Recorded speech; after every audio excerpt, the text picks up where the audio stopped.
Good morning, student. Today our topic is cope with cope up with stress, यानी कि तनाव का सामना कैसे किया जा सकता है। जब कोई व्यक्ति किसी तनाव से ग्रसित हो जाता है तो उस व्यक्ति को उस तनाव का सामना कैसे करना चाहिए। पहले आता है अवॉइड अल्कोहल एंड निकोटीन, यानी कि जब कोई व्यक्ति किसी स्ट्रेस से ग्रसित हो जाता है तो वो जिस बात को लेके जिस समस्या को लेके वो बार बार सोचता रहता है, उस बात को बार बार सोचने से उसके दिमाग में एक बोझ पड़ा रहता है, जिससे उसको उससे निजात पाने के लिए व्यक्ति एक ऐसी फीलिंग लेना चाहता है जिस फीलिंग में उसको ये महसूस उस तनाव का वो जरिया, वो सोर्स, वो कारण, वो रीज़न महसूस ना हो सके, ताकि तनाव का सही मायने में रीज़न क्या था। तो उसके लिए ज़्यादातर व्यक्ति अल्कोहल या निकोटीन जैसी कोई ड्रग्स, ऐसी कुछ चीज़ें यूज़ करने की कोशिश करता है ताकि वो ऐसी सिचुएशन को भूल सके या इस सिचुएशन से बाहर आ सके। तो सबसे पहले तो उस व्यक्ति को अवॉइड अल्कोहल एंड निकोटीन है, निकोटीन और अल्कोहल जैसी स्थिति को या ऐसी व्यवस्था को अवॉइड करना चाहिए। सेकंड है फिजिकल एक्टिविटी।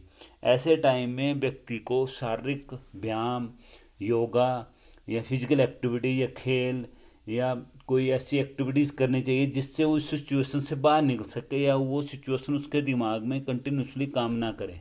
तो उसके लिए उसको फिजिकल एक्टिविटीज़ करनी चाहिए। फिजिकल एक्टिविटीज़ में जैसा कि मैंने कहा कि योगा, कोई खेल खेलना चाहिए या एक्सरसाइज करनी चाहिए। ऐसी स्थिति में उसको ये फिजिकल एक्टिविटीज़ करनी चाहिए। नेक्स्ट है गेट मोर स्लीप, यानी कि व्यक्ति को ज़्यादा से ज़्यादा नींद लेनी चाहिए, क्योंकि ऐसे टाइम में व्यक्ति को जब तनाव होता है तो उसको नींद कम आती है, यानी कि दिमाग जो होता है वो रेस्टलेस हो जाता है और ऐसी सिचुएशन में व्यक्ति ऐसी ऐसी बातें सोचता है जिन बातों पे उस व्यक्ति के शरीर पे, बॉडी पे या व्यवहारिक लाइफ में एक डिफरेंट असर पड़ता है और जिसकी सिचुएशन उसको हैंडल करना टफ हो जाती है। तो ऐसे टाइम में व्यक्ति को ज़्यादा से ज़्यादा सोना चाहिए ताकि उसका माइंड रिलैक्स मोड पे रहे, वो थकान या फटीग महसूस ना करे। ट्राई रिलैक्सेशन टेक्निक, ऐसी टेक्निकों को यूज़ करना चाहिए जिससे व्यक्ति ज़्यादा ज़्यादा रिलैक्स हो सके या रिलैक्स होके वो अच्छी एनर्जी गेव कर सके। ऐसी तकनीकों का यूज़ करना चाहिए, जैसे म्यूजिक या किसी से अपनी बात शेयर करके या सिचुएशन को हैंडल करने के लिए सॉन्ग सुनने चाहिए। ऐसी टेक्निक यूज़ करनी चाहिए। For example talk to someone, यानी कि अपने समस्या या अपनी बातें किसी और से करनी चाहिए और शेयर करनी चाहिए, और उससे क्या होगा, उस व्यक्ति को रिलैक्स मोड पे आने के लिए सहायता मिल सकती है। नेक्स्ट है कीप ए स्ट्रेस डायरी। ऐसे टाइम में कीप ए स्ट्रेस डायरी, यानी कि व्यक्ति को अपनी डायरी मेंटेन करनी चाहिए जिससे उस सिचुएशन को टाइम टू टाइम लिखता रहे और बाद में प्रॉपरली सिचुएशन के लिए उस डायरी का वो इस्तेमाल कर सके। ऐसे मोड पे उसको काम करना चाहिए। नेक्स्ट है मैनेज योर टाइम, अपने टाइम को प्रॉपर मैनेज करना चाहिए। जैसे खाली जब टाइम होता है और उस टाइम में वो कुछ भी ना करने के रीज़न पे हो, तो ऐसे टाइम में अपना टाइम मैनेज करना चाहिए कि ब्रेकफास्ट कब करना है, लंच कब करना है, या कोई वर्किंग एनी एनी इट कैसे करना चाहिए, या किसी भी समस्या को हल करने के लिए उस काम को कार्य करने क्रमबद्ध तरीके से हम उस तरीके को कैसे कर सकते हैं। ऐसी सिचुएशन के लिए टाइम को प्रॉपर मैनेज करना चाहिए।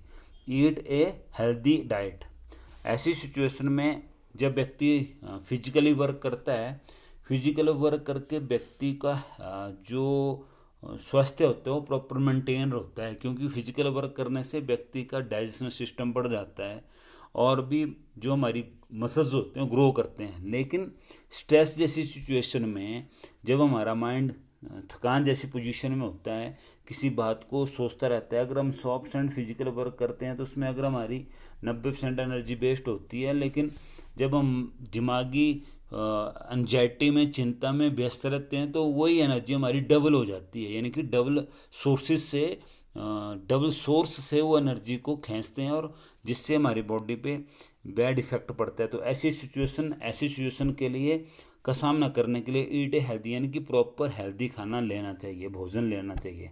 नेक्स्ट है listen to music, drink tea. ऐसी सिचुएशन का सामना करने के लिए व्यक्ति को अपने आप को व्यस्त करने के लिए ज़रूरी है कि वो म्यूजिक सुने और साथ में चाय या दूध ऐसी चीज़ें वो लेता रहे, जिससे वो अपने दिमाग को व्यस्त रखे और खुद जो उसकी एनर्जी सोर्स ख़त्म हो रहा है, जिस एनर्जी से उसकी बॉडी को रिलैक्सेशन मिल सकती है, उसके लिए ज़रूरी है कि वो चाय लें या अच्छा म्यूजिक सुने। म्यूजिक एक ऐसी प्रतिक्रिया है, जैसे एग्जांपल के लिए अगर हम दो प्लांटेशन करते हैं और एक प्लांटेशन को कंटिन्यूसली म्यूजिक सुनाते हैं और एक को नहीं सुनाते, तो हम उसमें फ़र्क देख सकते हैं। यानी कि जो म्यूजिक है वो हमारे अंदर नर्व सिस्टम में भी असर डालते हैं। किसी सिचुएशन के लिए, अच्छे व्यवहार के लिए और अपने आप को एक प्रॉपर प्रेजेंट टाइम में प्रैक्टिकली रखने के लिए ज़रूरी है म्यूजिक। और टीवी देखना ऐसी सिचुएशन है, वो सिचुएशन को हैंडल करने के लिए हमारी काफ़ी सारी हेल्प करता है और मूवमेंट प्रदान करता है। नेक्स्ट है breathe deeply, take a 5 minutes break, a focus on your breathing. यानी कि जो हमारी ब्रीथिंग सिस्टम है, सांस को लेना छोड़ना, उस ब्रीथिंग सिस्टम को हम अगर 5 मिनट तक उस पर फोकस करें और धीरे धीरे उस ब्रीथिंग सिस्टम को समझने की कोशिश करें, तो इस सिचुएशन में हमारे को ध्यान लगाने की पोजीशन की तरफ बढ़ेंगे और दूसरा हमारा जो माइंड होगा रिलैक्स हो जाएगा। ऐसी सिचुएशन में ब्रीथिंग सिस्टम से हमारा माइंड रिलैक्स होता है और हम किसी कार्य को करने के लिए, किसी फोकस की तरफ बढ़ने के लिए हमारा माइंड जो है कंसंट्रेशन उसकी बढ़ जाती है, जिसकी वजह से हमारे को डीपली ब्रीथिंग सिस्टम को ध्यान में रखना चाहिए। एक एग्जांपल और है इसका कि हमारे को जो ब्रीथिंग सिस्टम है वो डीपली लेनी चाहिए। जैसे कैसे सांस को लंबा लंबा खींचना चाहिए और छोड़ना चाहिए, इससे भी व्यक्ति रिलैक्स होता है। नेक्स्ट टॉपिक आता है एप्लीकेशन ऑफ लाइफ स्किल, कि लाइफ के लिए ऐसे कौन से कौशल हैं जो हर व्यक्ति में प्रॉपरली होने चाहिए। उसमें पहला आता है डिसीजन मेकिंग। हर व्यक्ति को किसी भी सिचुएशन में डिसीजन लेने के कार्य पे पावरफुल होना चाहिए। मैक्सिमम ऐसा होता है कि हर व्यक्ति किसी भी सिचुएशन को देखता है और उस सिचुएशन को प्रॉपर ना करते हुए भागने की कोशिश करता है। अतः अपने जीवन को प्रॉपर किसी लक्ष्य की तरफ ले जाने के लिए सबसे ज़्यादा ज़रूरी है कि व्यक्ति में ये स्किल होना चाहिए कि वो डिसीजन मेकिंग को सिचुएशन के अकॉर्डिंग या सिचुएशंस के बाहर भी कई बार डिसीजन लेने पड़ते हैं, तो ऐसी चीज़ों के लिए व्यक्ति में ये पावर होनी चाहिए कि वो डिसीजन मेकिंग होना, सिचुएशन के अकॉर्डिंग सिचुएशन से बाहर एक प्रॉपरली डिसीजन लेने की पावर उसमें होनी चाहिए, यानी सिचुएशन को हैंडल करने डिसीजन मेकिंग होना चाहिए। नेक्स्ट आता है प्रॉब्लम सॉल्विंग, यानी कि किसी भी समस्या को हल करने के लिए हमारे में यह कौशल होना चाहिए कि हम उस प्रॉब्लम को प्रॉपर तरीके से सॉल्व कर सकें। किसी भी समस्या से भागकर या किसी भी समस्या को बीच में छोड़कर प्रॉब्लम सॉल्व नहीं की जा सकती है। अतः भविष्य में कई टाइप्स की प्रॉब्लम्स व्यक्ति के जीवन को फेस करती रहती है। अतः ये उतराव चढ़ाव जिंदगी का एक पहलू है, जिसमें सुख भी आना है, दुख भी आना है।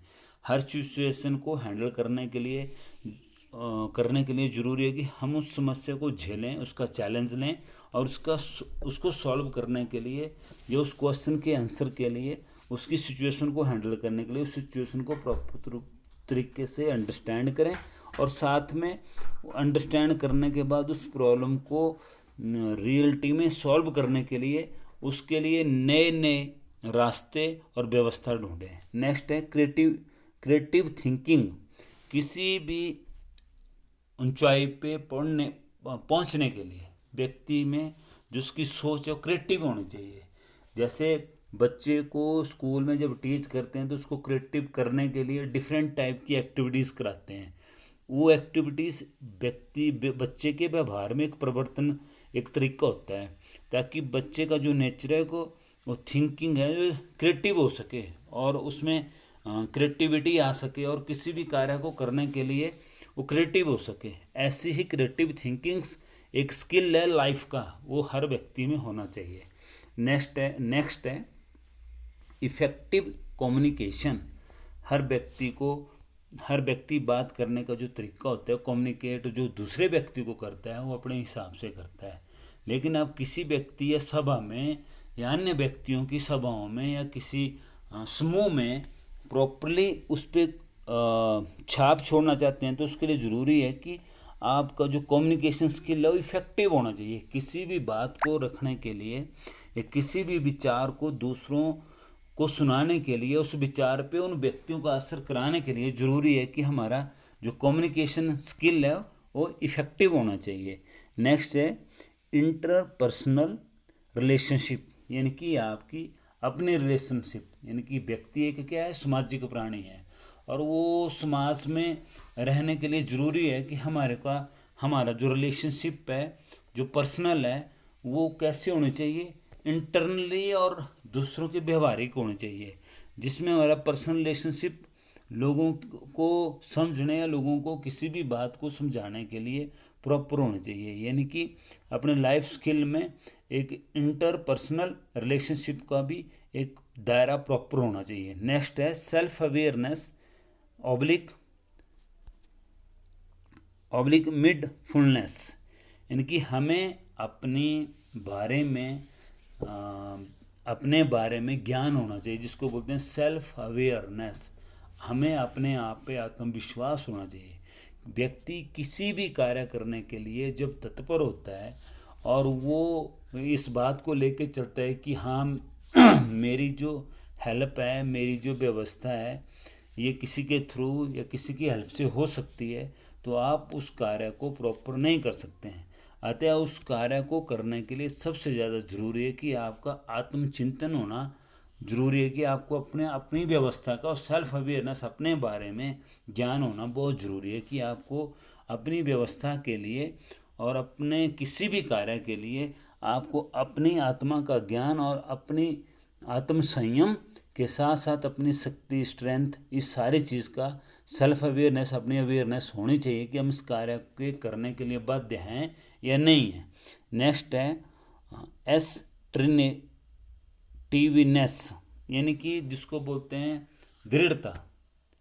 किसी भी कार्य को करने के लिए, हमारे कार्य को करने के लिए और उस कार्य के हल के लिए ज़रूरी है कि हमारे लक्ष्य प्राप्ति के लिए दृढ़ निष्ठता जैसा शब्द होना बहुत ज़रूरी है।